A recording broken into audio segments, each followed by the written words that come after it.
अभी ईरान की मुसीबत और बढ़ने वाली है। अभी ईरान के साथ मुसलमान देश और धोखा करने वाले हैं। बुजुर्ग जो कह के गए वो अब होता नजर आ रहा है। इस्लाम का परचम सिर्फ अकेला ईरान उठा रहा है। डोनाल्ड ट्रंप की अब सबसे बड़ी तैयारी है। वो तैयारी ये है कि डोनाल्ड ट्रंप और नेतन्याहू और अरब देश मिलकर स्ट्रेट ऑफ हॉर्मुज पर कब्जा करने की तैयारी में है। प्लानिंग काफी खतरनाक है। प्लानिंग यह है कि अरब देश और अमेरिका मिलकर स्ट्रेट ऑफ हॉर्मुज पर बड़ा हमला करेंगे और इंटेलिजेंस मदद देगा इजराइल। अरब देश अमेरिका को बैकअप देंगे, बैक सपोर्ट देंगे और ईरान के हमलों को रोकेंगे और समुद्र में ईरान पर हमला भी करेंगे, स्ट्रेट ऑफ हॉर्मुज पर। आप समझ रहे हो? और डोनाल्ड ट्रंप पूरी तैयारी में है कि जैसे ही हम कुछ करेंगे, ऑब्वियसली जब दिखेगा कि अमेरिका कुछ कर रहा है तो धीरे धीरे जो देश पीछे भाग गए हैं वो अमेरिका की मदद को आएंगे। अंदर की खबर यह है कि डोनाल्ड ट्रंप ने बड़े बड़े देशों को, नाटो वैटो को धमका दिया है, वो तो आपने सुना ही है, लेकिन लालच भी बहुत दे दिया है, जिसकी वजह से अगर अमेरिका स्ट्रेट ऑफ हॉर्मुज पर कब्जा करने के लिए आगे बढ़ता है तो दुनिया की तमाम बड़ी ताकत अमेरिका के साथ होंगी और ईरान हमेशा की तरह अकेला होगा। तैयारी इतनी बड़ी है कि डोनाल्ड ट्रंप भारी मात्रा में मिडिल ईस्ट में अमेरिका की फौज भेजने वाला है। वहीं व्हाइट हाउस से पेंटागन ने कहा है 200 बिलियन डॉलर कांग्रेस से अप्रूवल दिलवाओ और तुरंत हमें फौज को देने दो, हमें दो आप 200 बिलियन डॉलर। ईरान से भिड़ने के लिए अभी 200 बिलियन डॉलर अमेरिका को और चाहिए। उधर ब्रिटेन ने कंफर्म किया है यूएई के पास स्ट्रेट ऑफ हॉर्मुज में एक टैंकर पर हमला हुआ है। गल्फ कॉरपोरेशन काउंसिल और सऊदी अरब ने मिलकर निंदा की है कि ईरान जो हमले गल्फ पर कर रहा है इसके परिणाम बुरे होंगे। यानी ईरान की पूरी सरकार को निशाना बना बनाकर कत्ल किया जाए तो वो अरब देशों की नजरों में सही है। ईरान के सुप्रीम लीडर को मोहम्मद बिन सलमान जिद कर के मरवा दे वो सही है, लेकिन ईरान जब रिटेलिएशन करे, जवाब दे, तो ईरान गलत है। यहां तक कि सऊदी अरब ने यह तक कह दिया है कि हमें मिलिट्री एक्शन लेने का भी अधिकार है। आपको क्या लग रहा था कि सऊदी शांत बैठेगा? अरे भाई, सबसे पहले यहूदियों का साथ देने के लिए आज दुनिया देखेगी कि नबी के शहर की फौज जिसकी कमान वक्त के यजीद बिन सलमान में है, वो आपको क्या लगता है वक्त के हुसैन को बचाएगा? अरे वो वक्त का यजीद हुसैन और करबला के 72 शहीदों को कत्ल करवा के मुस्कुरा रहा था और आज का ये यजीद बिन सलमान आज के हुसैनियों को कत्ल करने के लिए अपनी फौज भी उतारने को तैयार। उधर एक देश है बारबाडोस, उसका एक टैंकर स्ट्रेट ऑफ हॉर्मुज की तरफ आ रहा था। ईरान ने कहा कि हमने वार्निंग कई बार दी, लेकिन वो आ रहा था। जब हमने कई बार वार्निंग दे दी तब जाकर वो पीछे हटा है। यानी स्ट्रेट ऑफ हॉर्मुज में ईरान पूरी तरह से कंट्रोल अभी तक जमाया हुआ है। आइए जरा डिटेल में समझते हैं कि हुआ क्या है। पहले ईरान के साउथर्न पारस बुशहर पर, गैस फील्ड पर, ऑयल फील्ड पर, एनर्जी फील्ड पर इजराइल ने हमला किया, अमेरिका के कहने पर, बिन सलमान के कहने पर। फिर ईरान ने कतर के रास लाफान इंडस्ट्रियल सिटी को उड़ाया, यूएई में हब्शन गैस फैसिलिटी बाब फील्ड को उड़ाया, सऊदी अरब में अल खर्ज इलाके को निशाना बनाया, बहरीन के अंदर बहरीन एलएनजी रिफाइनरी को ईरान ने उड़ाया। यानी एक हमला ईरान पर हुआ और जवाब में ईरान ने 4 जगह हमले किए। फ्रांस के राष्ट्रपति इमैनुअल मैक्रोन ने कहा कि मैंने कतर के अमीर से बात की है और ईरान के इस हमले की निंदा की है और ईरान से मैं कहना चाहता हूं कि हमले इसी वक्त बंद कर दे। हजरात, आपको क्या लग रहा है ईरान ऐसे ही लड़ रहा है? ईरान ही हमला करे जा रहा है? ईरान का नुकसान नहीं हो रहा है? अरे ईरान की 170 बच्चियों को मारने के बाद अमेरिका, इजराइल ईरान के सिविलियंस को निशाना बना रहे हैं। तस्वीर देखिए, अल्लाह अकबर। ईरान के ये सिविलियंस नहीं है तो कौन है? अमेरिका, इजराइल ईरान को गज्जा बना रहे हैं। अरे ईरान खुद बेवकूफ है, वो किन अरब से उम्मीद कर रहा है कि वो इनके लिए मदद करेंगे, इनके ईरान के लिए खड़े होंगे? अरे जिन अरबों ने गाजा मिटवा दिया और कुछ ना कर सके, जिस गाजा को अमेरिका इजराइल ने मिलकर इन अरबों के सामने मार डाला, गाजा के लाखों लोगों को कत्ल कर दिया, एक पूरा मुल्क बर्बाद कर दिया, ईरान को और दुनिया के मुसलमानों को क्या लगता है कि ये अरब ईरान का साथ देंगे? ये यहूदियों के साथी, ये अमेरिका के साथी। अरे छोटे छोटे बच्चों को जला दिया गया गाजा के अंदर, अरब कुछ ना कर सका। गल्फ कॉरपोरेशन कभी नहीं उछला, जीसीसी कभी नहीं बोला, बोलकर चुप हो गया, निंदा के अलावा कुछ नहीं किया। आज तमाम अरब देश ईरान के खिलाफ हथियार उठाने को तैयार हैं। जिन हिजड़ों की औलादों ने फिलिस्तीन के लिए कभी हथियार नहीं उठाया, जिन फिलिस्तीनियों के लिए, जिन गाजा के लिए सऊदी अरब और यूएई ने कुछ नहीं किया, वो ईरान के खिलाफ हथियार उठाने की तैयारी में है। क्यों? क्योंकि उनका बिजनेस डूब रहा है। गाजा के नरसंहार में बिन सलमान का बिजनेस नहीं डूबा। अरे क्या फायदा था ईरान का भाई? इन सुन्नियों को बचा रहा था।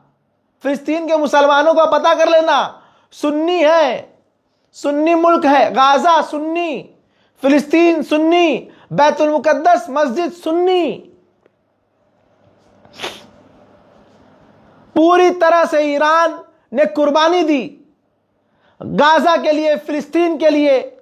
आवाज सिर्फ ईरान ने उठाई और आज मुसलमानों ने उस ईरान को अकेला यको तन्हा छोड़ दिया। लरीजानी का वो बयान मेरे जिगर को बार बार फाड़ रहा है। माजरत चाहूंगा, मैं बार बार जब मैं शूट से हटता हूं, मैं शूट से जब हटता हूं, लरीजानी की कोई फोटो आती है और मेरे पास जो लरीजानी के पहले से प्रूफ पड़े हुए हैं, उनके स्टेटमेंट पड़े हुए हैं, उन पर मेरा दिमाग जाता है। मैं इग्नोर करता हूं कि मैं ना सोचूं ना देखूं, लेकिन ये दिमाग में लरीजानी की बात गूंज रही है और कलेजा फट रहा है बार बार। अरब देशों को कहा था लरीजानी ने, तुम कैसे मुसलमान हो?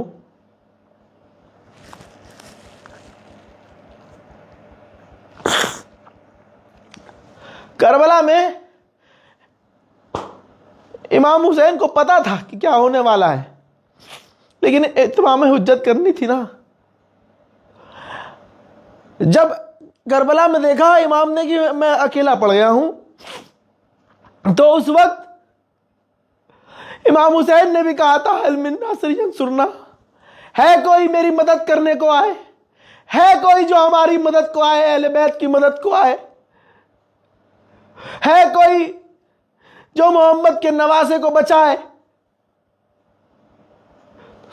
लरीजानी ने भी आवाज दी थी, मुसलमानों, मुस्लिम देशों, हमारे टॉप लीडर को मार दिया गया, तुम चुप रहे।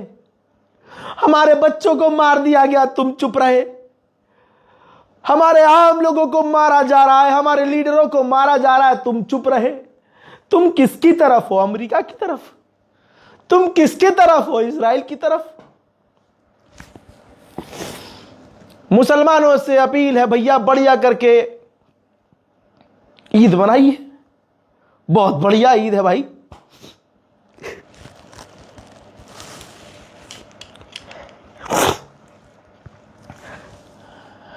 ईरान हकीकत में, देखिए, आप इस्लाम की जंग के हिसाब से देख रहे हैं। जिसका जो मन कर रहा है वो इस हिसाब से इस जंग को देख रहा है।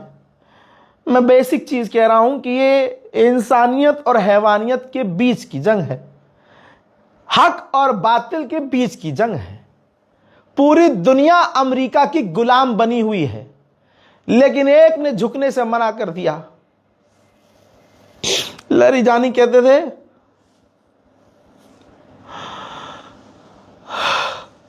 कि हम हुसैन वाले हैं, हमारे दामन में ना करबला है। करबला वाले बंकर में नहीं जाते, मैदान छोड़कर नहीं भागते, मुसलमानों को करबला वाला होना चाहिए। अल्लाह की कसम, ये आंखों के सामने करबला हो रही है, एक और करबला। और ये जो ईद की तैयारियां बड़े जोरों से हो रही है ना, देखो मुसलमानों के क्या फर्क पड़ रहा है। मुसलमानों पर कोई फर्क नहीं है, खुदा की कसम। मार्केट में औरतें भरी हैं, टेलर को फोन किया जा रहा है, भैया कपड़ा नहीं हुआ, एक शर्ट सीधी हो गई, एक कॉलर टेढ़ा हो गया, एक आस्तीन टेढ़ी हो गई, ये ठीक कर दो। अरे जूता नहीं आया है। हाय रे मुसलमान, अलग अलग बातें। अरे ईद है, अल्लाह ना करे ईद से 2 दिन पहले तुम्हारे बाप का इंतकाल हो जाए। अल्लाह ना करे तुम्हारे घर के 4 लोग ईद से पहले मारे जाएं, एक्सीडेंट में मर जाएं। फिर कोई तुम्हारे दरवाजे पे आए, अरे बाप मर गया तो क्या हुआ, तुम्हारे घर में 4 लाशें पड़ी हैं तो क्या हुआ, ईद मनानी है, अब ईद मनाओ, देखो लिखा है, हदीस है। यहाँ तो इंसानियत की बात है भाई, मोहब्बत की बात है। जिसे दर्द है सीने में वो ईद मनाएगा। बेशक ईद पर नमाज भी पढ़नी है, ईद पर इबादत भी करनी है, वो दीनी अमाल छोड़ने नहीं है, लेकिन वो खुशी तो नहीं हो सकती ना। अगर आप खुशी उसी हिसाब से मना रहे हो जैसे पिछले साल आप बड़े खुश थे, तो इसका मतलब ये जो फ्रॉड आप कर रहे हो, ये दुनिया के साथ कर रहे हो कि स्टेटस पे लगा रहे हो कि आप ईरान के साथ हैं। बहरहाल ये अपने अपने घर की बात है, जिसकी आंखों में नमी है। देखिए, जब किसी के घर पे मौत होती है ना, तो जिसके घर का मारा जाता है ना, वो जो घर वाला जो होता है वो जब रोता है तो दूर से देखने वाला कह देता है कि यार इसके घर का इंसान मरा है, इसके घर का। और एक होते हैं दूर के पड़ोस के और दूर के गली मोहल्ले के, वो बस मुंह झुका लेते हैं, या एक कतरा आंख में आंसू आ गया तो दुनिया समझ जाती है ये जो ज़ारो कतार रो रहा है इसके घर में मौत हुई है। और ये जो मुंह लटकाए बस चुपचाप खड़े हैं ना, ये दूर के जानकार हैं, जानने वाले हैं, थोड़ा दूर के रिश्तेदारी है। लेकिन अपने ये दुनिया का फंडा है भाई, रिश्ते ऐसे नापे जाते हैं। बहुत शुक्रिया मुसलमानों, बढ़िया ईद की तैयारी करो। मैं कह रहा हूं मुबारक हो तुम्हें, तुम और बढ़िया तैयारी करो, बहुत बढ़िया। उधर ईरान के ऊपर बड़े हमले हो रहे हैं, मंजर दिखाया ना आपको। ईरान के यज़्द एयरपोर्ट पर, ये देखिए, ईरान के यज़्द एयरपोर्ट को इजराइल ने उड़ा दिया है। आपको याद है यूएस नेशनल काउंटर टेररिज्म के हेड ने रिजाइन दे दिया, ये कहते हुए कि अमेरिका को ईरान से कोई खतरा नहीं था। झूठ के बिना पर ईरान पर हमला किया गया और ये जंग छिड़ दी गई। आपकी स्क्रीन पर दुनिया का सबसे बड़ा पत्रकार है, खासकर अमेरिका का, पहचान लीजिए। आपकी स्क्रीन पर वही जो कैंट बैठे हैं जिन्होंने रिजाइन दिया है US national counter terrorism centre से। एक दिन पहले इन्होंने रिजाइन दिया और वहां के सबसे बड़े यूट्यूबर पत्रकार के सामने गए, इंटरव्यू दिया। इन्होंने अपनी बात को रिपीट किया। इन्होंने कहा कि अमेरिका को ईरान से कोई डर नहीं था, लेकिन अमेरिका की सरकार में और अमेरिका के अंदर जो खतरनाक और मजबूत इजरायली लॉबी है, उसने डोनाल्ड ट्रंप पर प्रेशर बनाया और डोनाल्ड ट्रंप को जंग में उतार दिया। आप समझ रहे हैं, खुद डोनाल्ड ट्रंप फंस गया है। इसका साफ इशारा है कि इजराइल के पास अमेरिका के राष्ट्रपति डोनाल्ड ट्रंप की तमाम सीसीटीवी फुटेज है, तमाम सीडियां हैं, एप्स्टीन फाइल की तमाम वीडियोज इसके पास हैं, मूसाद के पास। ब्लैकमेल किया, प्रेशर बनवाया और ट्रंप से हमला करवाया और पूरी दुनिया इस जंग में पिस रही है। मेरे दोस्तों, इस व्यक्ति ने जो काउंटर टेररिज्म का हेड था अमेरिका के, इन्होंने यह भी कहा कि ईरान न्यूक्लियर के करीब नहीं था, ईरान परमाणु के करीब था ही नहीं, लेकिन यह सब कुछ करना था। हम मना कर सकते थे, अमेरिका मना कर सकता था, चाहता तो इजराइल को मना कर देता जब इजराइल ने कहा कि हम हमला कर रहे हैं भाई। लेकिन अमेरिका ने भी, ट्रंप ने भी इजराइल का साथ दिया और हमला कर दिया। यह अभी 2 दिन पहले अमेरिका का टॉप ऑफिशियल था, अमेरिका के काउंटर टेररिज्म का हेड था जो आदमी ये बात कह रहा है। इसी तरह से ब्रिटेन के चैनल पर ब्रिटेन के ऑफिशियल्स जो सरकारी हैं बता रहे हैं कि बातचीत होते होते आखिर में ईरान अपना यूरेनियम भी देने को तैयार हो गया था। वो डील चाहता था और डील बहुत अच्छी होने वाली थी। फिर डोनाल्ड ट्रंप ने ईरान पर बमबारी कर दी धोखे से। आज दुनिया देख रही है और आज जो ईरान के साथ नहीं खड़ा है, यकीन कीजिए वो अमेरिका का गुलाम है। जो बड़े बड़े तुरमखा और विश्व गुरु बनते हैं, वो विश्व गुरु इसलिए चुप हैं क्योंकि उनकी भी सीढ़ियां एप्स्टीन फाइल में मौजूद होंगी। ट्रंप कई बार बोल चुका है कि फलाने का मैं पॉलिटिकल करियर बर्बाद नहीं करना चाहता। ऐसी धमकियां वो दे चुका है अंधभक्तों के बाप को। हजरात, गुजरी रात ईरान हैदर के लाल की तरह लड़ा है, तमाम अरब को हिलाया। और आपको बता दूं कि बगदाद में ईरान के समर्थक लड़ाकों ने पूरी रात अमेरिका की एम्बेसी पर ड्रोन और मिसाइलें बरसाई हैं।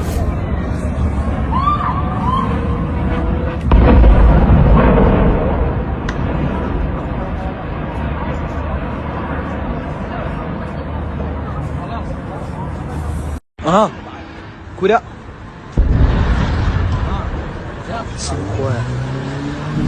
उधर ईरान ने इजराइल पर भी पूरी रात रुक रुक कर हमले किए। इन हमलों में एक विदेशी भी इजराइल में मारा गया है और कई यहूदी घायल हैं और कई सारी मिसाइलें तेल अवीव में और दूसरे शहरों पर इजराइल के गिरी हैं। देखिए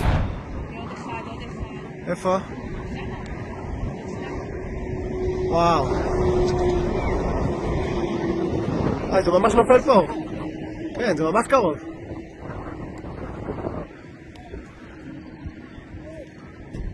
וואו, זה ממש פה. כביש 6.